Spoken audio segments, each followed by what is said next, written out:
All right, so did you know that periodontal disease is common in both dogs and cats? And if left untreated, it can lead to pain, infections, tooth loss, and even more serious health issues. Today, we're gonna talk with veterinarian Dr. Erin Spence. Welcome, Dr. Spence. Hello, Rick. Thank you for having me. Thanks for joining us today, Dr. Spence.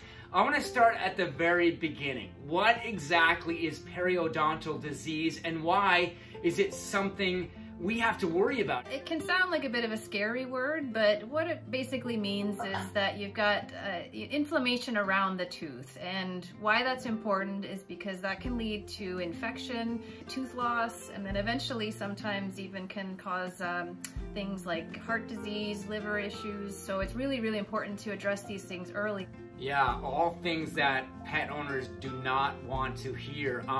How common is periodontal disease? You'd be amazed. It's probably one of the most common things we diagnose in our dental exams. So you really need a good professional exam from your veterinarian to identify it. How quickly does periodontal disease start? Plaque starts to form within 24 hours, even after you've been brushing or have had a cleaning. And then tartar starts within a few weeks. And then periodontal disease is not much further along. It's even within a few months' time without proper care.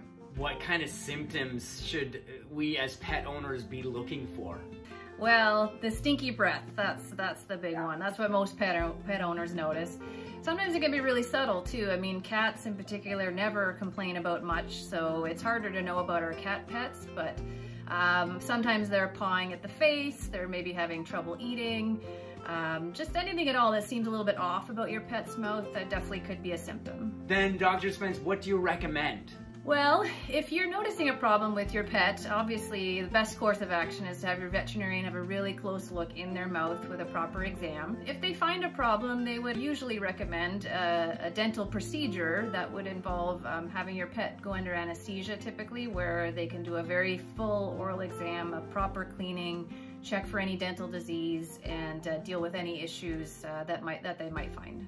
Hi, I'm Michelle, and I'm a dental hygienist, and I have two 10-year-old Yorkies named Lexi and Lola, who are the love of my life. I try and take care of them the best I can, and being a hygienist, I guess that's going to start with the teeth.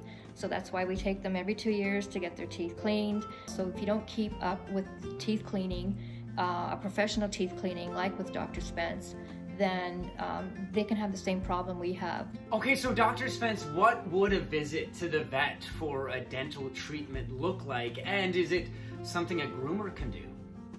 No, this is not something a groomer can do. Grooming facilities can do brushing of the teeth and cleaning of the outer surface of the tooth, but you're not doing anything to the inside or really getting a thorough deep cleaning below the gum line. That needs to be done with your veterinarian, and generally definitely needs an anesthesia. Under anesthetic sounds pretty intense. I know, I can totally understand pet owners' concern when you think about their pet going under anesthesia, especially if they're senior. Fortunately, these days, anesthesia is safer than it's ever been, and it really is to the pet's benefit to have this done under anesthesia. It's amazing how much pain relief you can provide. You get a nice, fresh, healthy, clean mouth, and then it allows the pet owner to carry on with home care after the fact. And so ways that a pet owner can do this at home is with toothbrushing, and then also dental treats or dental chews, which are particularly good to help with cleaning on a daily basis. I want to talk about actually getting in there and trying to clean your pet's teeth. I've got two wild cats. I can't imagine trying to get in there brushing their teeth. Yeah, Rick, it's a challenge at the best of times. If you're lucky, if you start early when your pet's young, it's just a slow and steady positive reinforcement with food and treats and reward. And then if you're starting later in life, it's better late than never. So it's same process. Start with your finger, work your way up to a toothbrush, and your pet can really start to benefit from your efforts. So it's a process then? It can be a process, but it's very much worth the effort. It's really important to be on top of your pet's dental care, and it can be as simple as giving them a daily chew, especially the right kind of chew.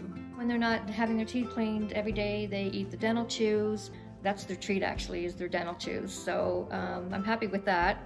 I don't remember ever hearing anything about keeping cats' teeth clean. Do cats have the same needs? Cats have the same dental needs, but they actually they don't have the same chew drive that dogs do. So cats benefit from having something that they can eat that's crunchy that can help to brush their teeth.